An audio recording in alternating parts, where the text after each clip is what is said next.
when I crushed my L5, I actually wound up being bedridden for almost a year. And they were telling me that I had to have surgery to be able to regain function and live life and everything else. And now that I knew what the absolute worst case was, I had decided that enough was enough and I was going to explore natural recovery methods.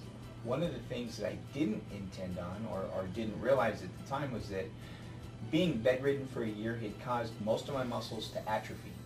And so I couldn't even do one push-up. I couldn't do one pull-up. It was an act of Congress to walk up and down the stairs without being winded. And one of the things that is so, and I think it's so overhyped, and it's nice to have a nutritional expert explain this, but everybody and their brother is like, oh, you need Shakeology, and you need nutritional supplements, and meal replacements, and all this just hype.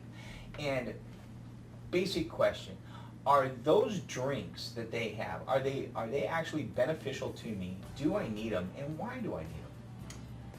Yes, shakes are very beneficial for you. Okay. And the reason why is because many times they're loaded and packed in vitamins and minerals. But they also will have some other amino acids that you need to help rebuild your body.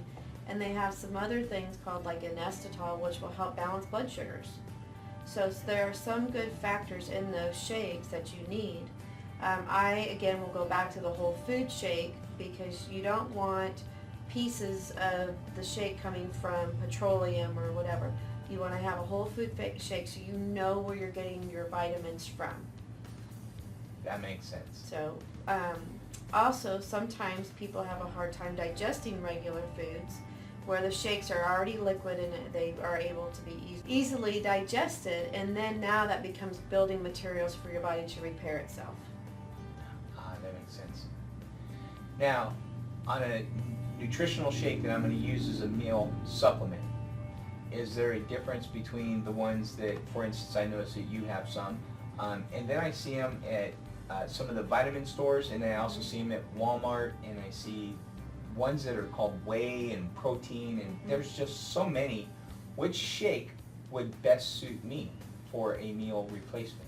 Well, first of all, I would ask you if you have a gluten intolerance or if you have a milk intolerance, because if you're having those, you don't want to have the whey protein shakes or the soy-based shakes because those are made from grains. You would rather go with like a rice protein or a pea protein.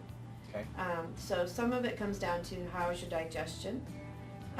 Other shakes that I use are strictly just for inflammation, and that's what it keys in on. Other shakes I use for just detoxing.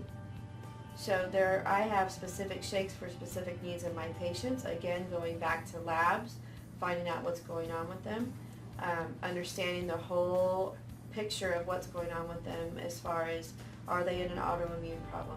Are they in a diabetic situation? Are they just needing to add some weight? Different shakes are for different reasons. So one shake doesn't catch all. Perfect.